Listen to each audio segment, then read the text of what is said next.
안녕하세요. 이목사입니다. 오늘은 구속사 읽기 306페이지 분향단에 대해서 성막의 비밀 가운데 분향단에 대해서 함께 은혜를 나누기로 하겠습니다. 분향단은 성소에서 향을 피우는 곳입니다. 향을 피우는 것은 하나님께 제사의 진행과 제사 드리는 자들의 정성을 알려드리기 위해서 하는 의식인데 그들은 향의 연기가 하늘에 상달될 때 자신들의 기도도 함께 상달된다고 믿었습니다.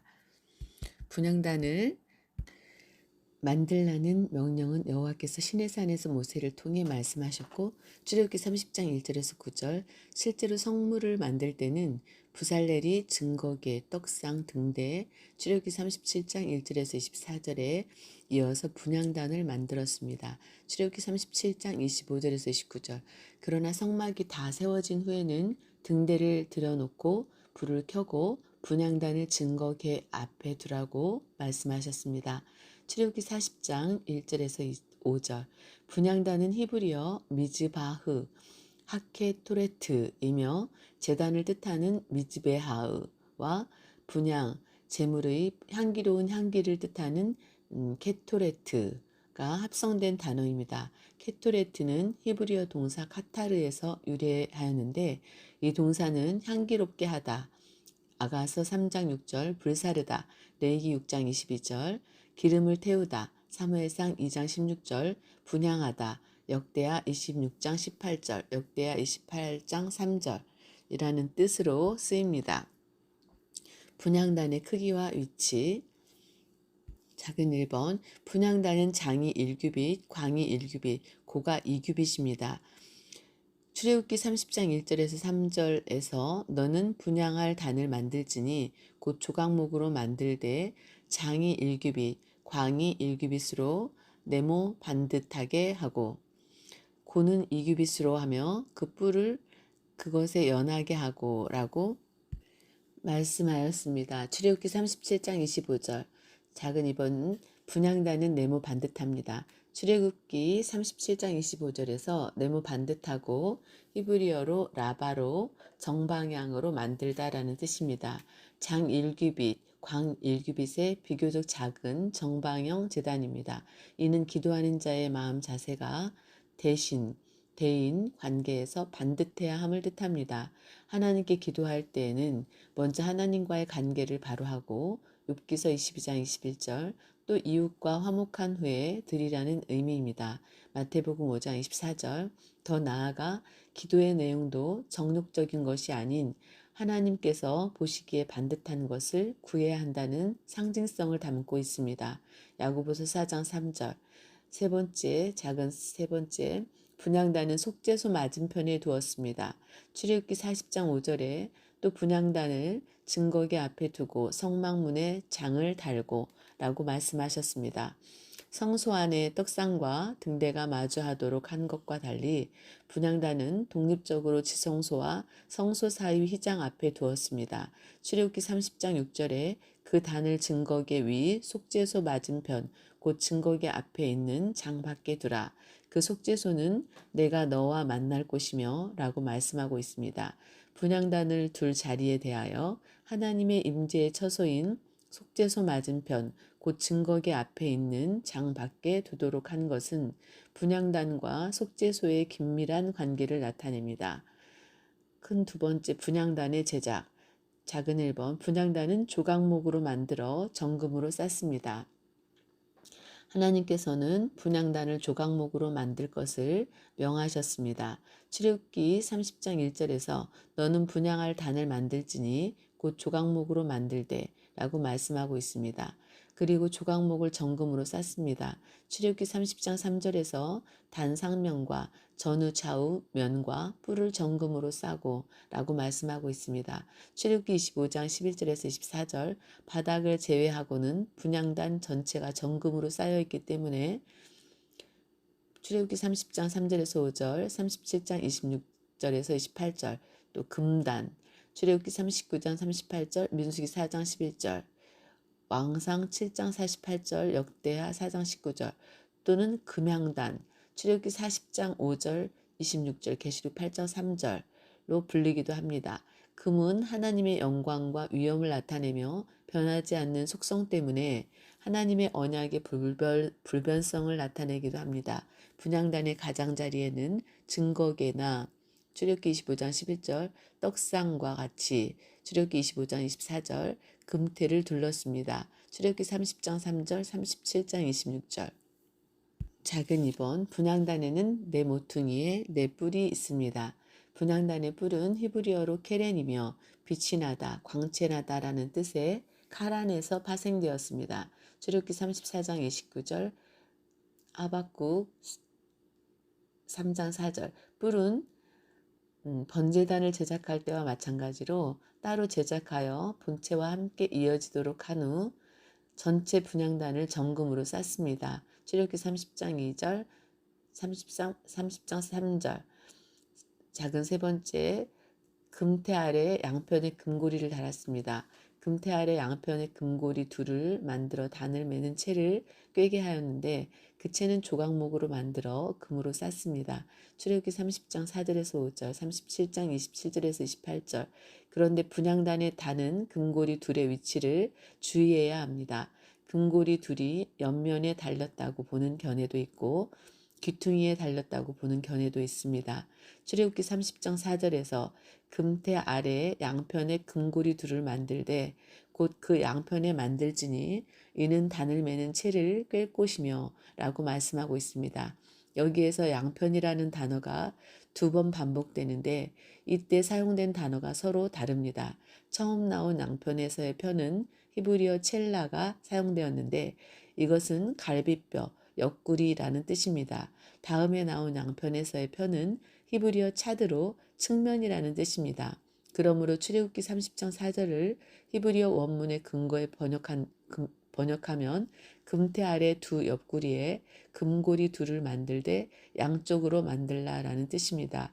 영어 성경 KJV는 이러한 입장에서 첼라를 귀퉁이들로 번역하였으며 유대인 주석가 라시 역시 코너스로 해석하였습니다.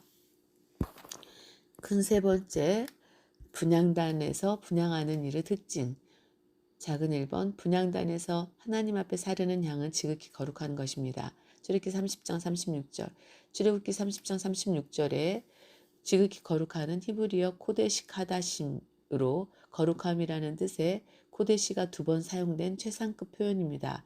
그러나 분향단이 놓인 위치는 확실히 지성소가 아닌 성소입니다. 제사장이었던 사가랴, 세례요한의 부친이 제비를 뽑아 주의 성소에 들어가 분향하였다는 누가복음 1장 9절의 기록을 볼 때 주의 성소에 들어가 분향하고 바벨론 포로 귀환 후에도 분향단은 지성소가 아닌 성소에 위치하였던 것이 확실합니다. 누가복음 1장 11절. 이처럼 분향단은 지성소가 아닌 성소에 있었는데 지성소를 가리키는 히브리어와 동일하게 그 향이 지극히 거룩하다고 말씀하신 것은 매우 의미심장합니다. 지극히 거룩하다라는 말이 분향단에 적용된 것은 분향단이 지성소의 한 기구로 취급됨을 암시해 줍니다. 그래서 열왕기상 6장 22절에서는 솔로몬 성전에 있는 분향단을 가리켜 내소에 속한 단이라고 했습니다. 여기 속한에 해당하는 히브리어 전치사 레는 고정된 위치에서 안쪽이 아니라 주로 무엇인가를 향해 그쪽으로 들어가는 움직임을 나타낼 때 쓰입니다. 즉 분향단이 내소 안에 있다는 말이 아니라 그 역할이 내소에 속해 있다는 뜻입니다. 실제로 1년에 하루 대속제일에 금향로는 대제사장의 손에 들려 지성소 안으로 들어가게 됩니다. 레위기 16장 12절 향의 온기가 언약궤를 가려야만 대제사장의 죽음을 면할 수 있었기 때문입니다. 레위기 16장 13절 그리고 대제사장의 짐승의 피를 분향단의 뿔에 뿌림으로 이 분향단은 여호와께 지극히 거룩하니라. 코데시 카다심이라고 하여 출애굽기 30장 10절 지성소와 동일한 거룩성을 부여받았습니다. 이 같은 대속죄일에 행해지는 분향단 역할의 중대성을 강조하면서 히브리서 기자는 마치 분향단의 금향로가 지성소 내부에 있는 것처럼 소개하기도 하였습니다. 히브리서 9장 3절에서 4절에 또 둘째 휘장 뒤에 있는 장막을 지성소라 일컫나니 금향로와 사면을 금으로 싼 언약궤가 있고 그 안에 만나를 담은 금항아리와 아론의 쌍난 지팡이와 언약의 배석들이 있고라고 기록하였습니다. 분향단의 진정한 가치는 향에 있습니다. 만일 분향단에 향이 없다면 그것은 유명무실합니다. 출애굽기 30장 36절에서 그 향 얼마를 곱게 찌어 내가 너와 만날 회막 안 증거기 앞에 두라. 이 향은 너희에게 지극히 거룩하니라 라고 말씀하고 있습니다. 증거계 앞에 두라는 것은 증거계 앞에 있는 휘장 밖 성소에 분향단에 두라는 뜻입니다. 이것은 지성소에 아침과 저녁에 항상 분향할 수 있도록 곱게 찌은 향을 분향단에 준비해 두라는 말씀입니다. 분향단은 오늘날로 말하면 기도하는 곳입니다. 분향단이 지극히 거룩하고 또 거기서 드리는 향이 지극히 거룩하다는 것은 성도의 기도를 하나님께서 매우 값지게 보신다는 뜻입니다. 더 나아가 우리가 하나님께 기도를 드릴 때 거짓 없이 정결하고 순결한 마음으로 드려야 흠양하신다는 사실을 보여줍니다. 욥기서 16장 17절, 시편 141편 2절에 나의 기도가 주의 앞에 분향함과 같이 되며 라고 말씀하였습니다.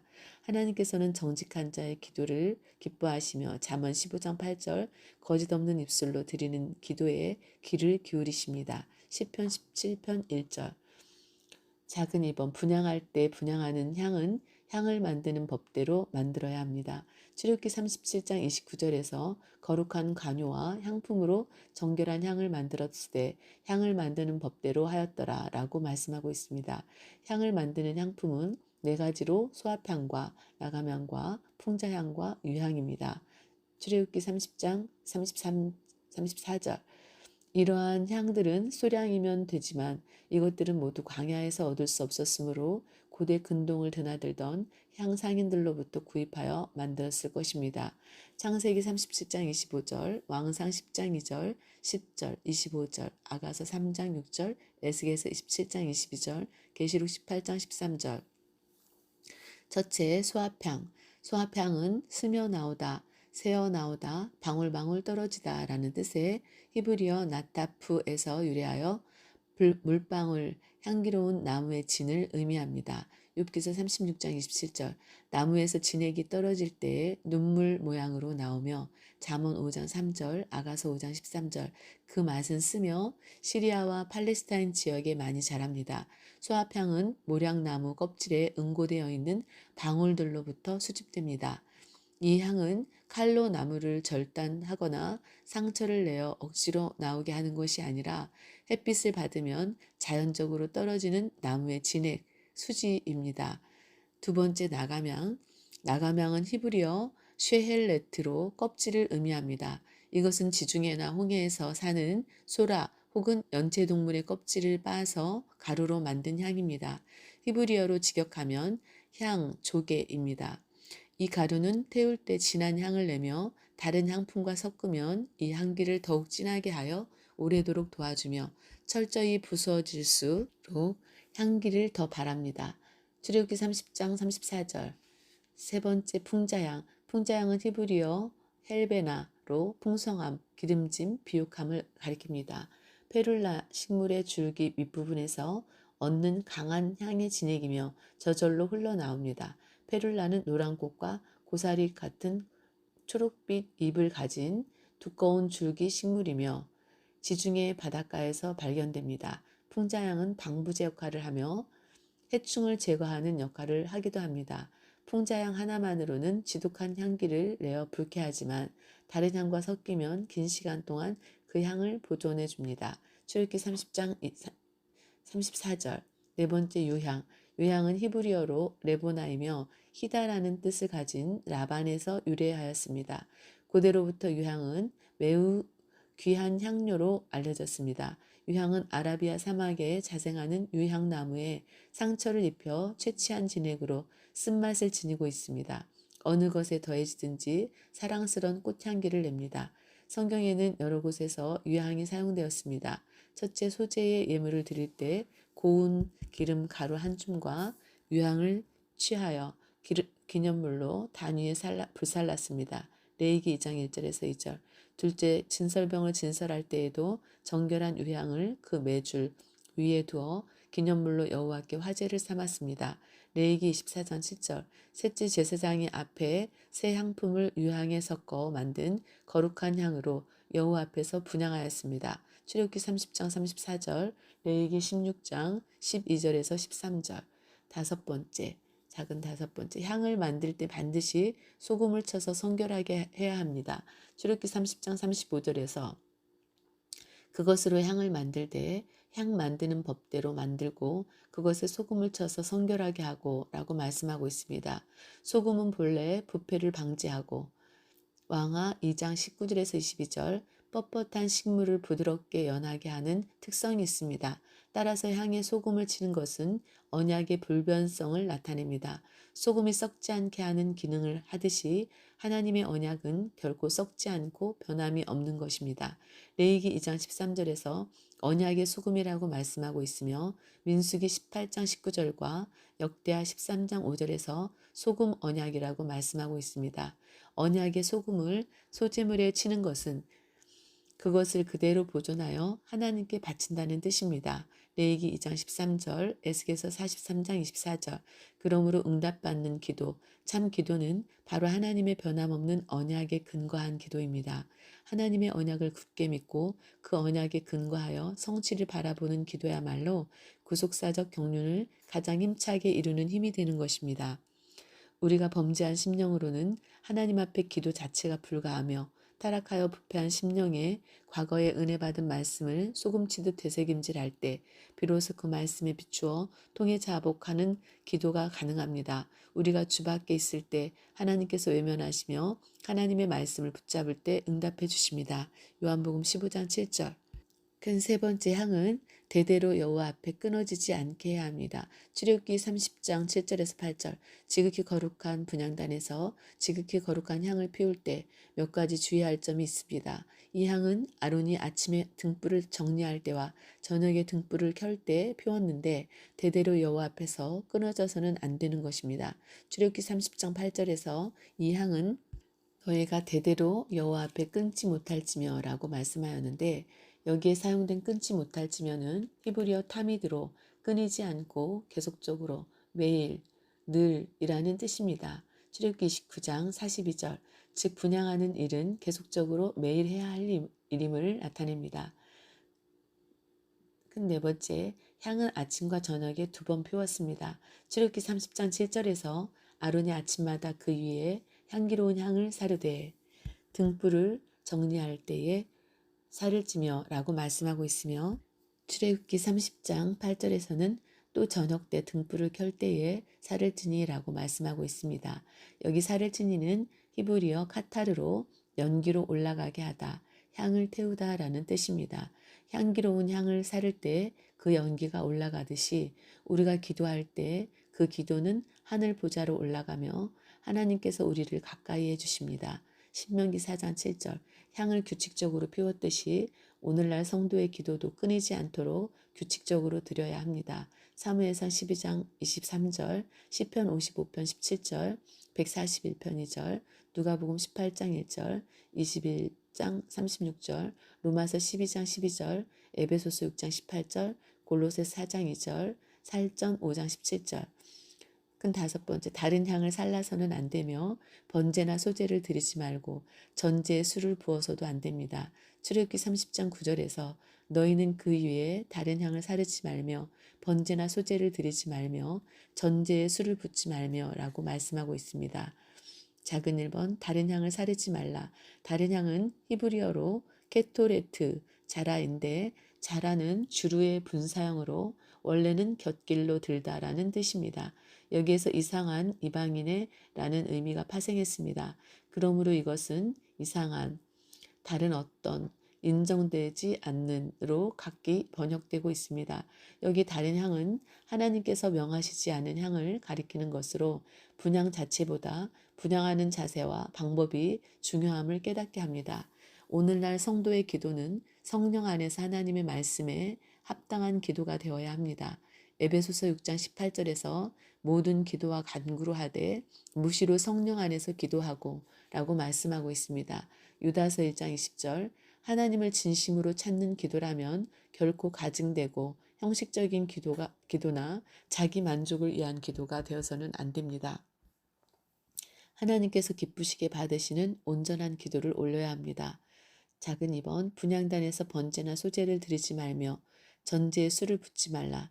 분향단에 다른 향을 사르지 말 것을 명하신 하나님께서는 이어서 번제나 소제를 드리지 말며 전제에 술을 붓지 말라라고 명하셨습니다. 출애굽기 30장 9절 그러한 것은 바깥 번제단에서 행해야 하는 일이며 분향단은 오로지 향을 사르는 용도로만 사용해야 한다는 엄격한 명령입니다. 성막 제작의 명령은 하나님께서 하셨으며 모든 기구들까지도 하나님께서 직접 명하셨습니다. 그리고 각 기구들마다 그에 합당한 역할과 기능이 있고 더 나아가 하나님께서 구속사적 경륜 속에서 각 기구들을 통해 가르치시려는 본래 의도가 있습니다. 그러므로 누구든지 각 성물들의 기능을 그 본래의 목적에 합당하게 사용해야 하며 결코 자기 생각대로 오용해서는 안 됩니다.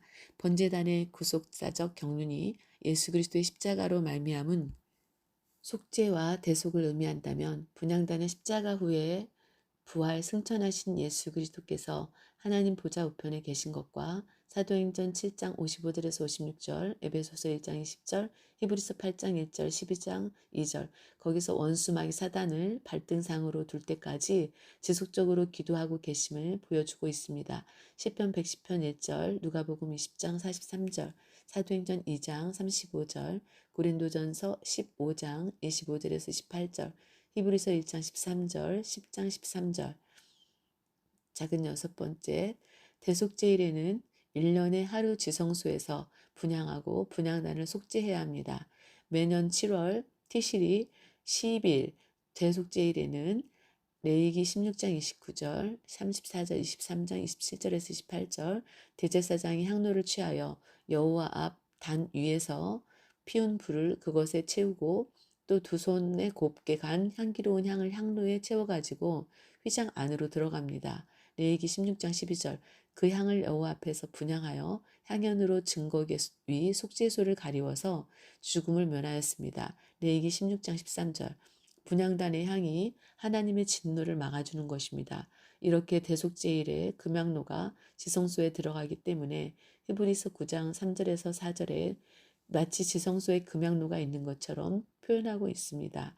또한 대제사장은 대속제일에 분향단을 위하여 속죄하는데 수송아지의 피와 염소의 피를 취하여 단 귀퉁이, 뿔들에 바르고 또 손가락으로 그 피를 그 위에 7번 뿌려서 이스라엘 자손의 부정에서 단을 성결케 하였습니다. 레위기 16장 18절에서 19절, 출애굽기 30장 10절에서 아론이 1년 1차씩 이 향단 뿔을 위하여 속죄하되 속죄제의 피로 1년 1차씩 대대로 속죄할지니라. 이 단은 여호와께 지극히 거룩하니라 라고 말씀하고 있습니다. 근본적으로 죄인인 제사장의 손에 분향단이 접촉되는 동안 의식적인 부정을 입게 되므로 성소에서 쓰이는 모든 도구들은 먼저 피로써 정결케 되어야만 거룩하신 하나님 앞에서 쓰임받기에 합당한 거룩한 도구, 즉 성물이 될 수 있습니다. 이는 성도들의 기도 그 자체만으로는 하나님께 상달될 수 없고 이사야서 59장 1절에서 2절 오직 예수 그리스도의 속죄 공로를 통해서만 상달될 수 있음을 보여줍니다. 그래서 예수님께서도 지금까지는 너희가 내 이름으로 아무것도 구하지 아니하였으나 구하라 그리하면 받으리니 너희 기쁨이 충만하리라. 요한복음 16장 24절이라고 말씀하셨습니다. 작은 7번째, 향은 오직 하나님을 위해서만 사용하여야 합니다. 향은 개인을 위하여 사용해서는 안 되며 우상에 사용해서도 안 됩니다. 따라서 이 향은 오직 하나님만을 위해서 사용해야 하는데 만일 개인을 위해 사용할 때는 백성 중에서 끊어집니다. 출애굽기 30장 37절에서 38절 내가 만들 향은 여호와를 위하여 거룩한 것이니 그 방법대로 너희를 위하여 만들지 말라. 물은 맡으려고 이 같은 것을 만드는 자는 그 백성 중에서 끊쳐지리라 라고 말씀하고 있습니다. 냄새를 맡는 순간 마음을 즐겁게 하는 좋은 향을 싫어할 사람은 없을 것입니다. 더구나 이 향은 고급 재료로 만들어 그 향기 매우 뛰어났으므로 누구나 개인적으로 만들어 자기를 위하여 또 남에게 과시할 목적으로 사용하고 싶은 유혹이 매우 컸을 것입니다. 출애굽기 30장 32절에서 33절. 그러나 하나님께서는 자기를 위하여 향을 만들면 백성 중에서 끊쳐진다고 매우 엄히 금하셨습니다. 끊쳐지리라. 니크라트는 파괴하다, 멸망하다라는 뜻의 카라트에서 유래하였습니다. 영어 성경에서는 그러면 그는 잘라내어질 것이다 라고 번역하였습니다. 이스라엘 각 지파에서 그 이름이 삭제되거나 신앙 공동체에서 추방된다는 것입니다. 이스라엘 각 지파의 거룩한 가문에서 그 이름이 삭제된다는 것은 결국 하나님 앞에서 추방되는 것입니다. 누가복음 3장 8절에서 9절. 이는 성도들이 하나님을 섬길 때에 잊지 말아야 할 근본적인 신앙 자세를 가르쳐 줍니다. 주님의 몸된 교회와 하나님을 섬길 때에 하나님의 것은 하나님만을 위해 전용해야 합니다. 이 율례를 무시하고 크게 범죄하다가 그 결과로 개인과 가정과 교회가 패가망신하는 일을 종종 보게 됩니다. 과연 하나님께 속한 금전과 물건과 날과 시간 그리고 새롭게 창조된 우리의 마음 성전에 이르기까지 하나님만이 전용하시도록 날마다 자신을 성별하는 아름답고 경건한 신앙 자세가 오늘날 절실하게 요청됩니다. 오늘은 여기까지 함께 은혜를 나누었습니다. 320페이지까지 보았습니다.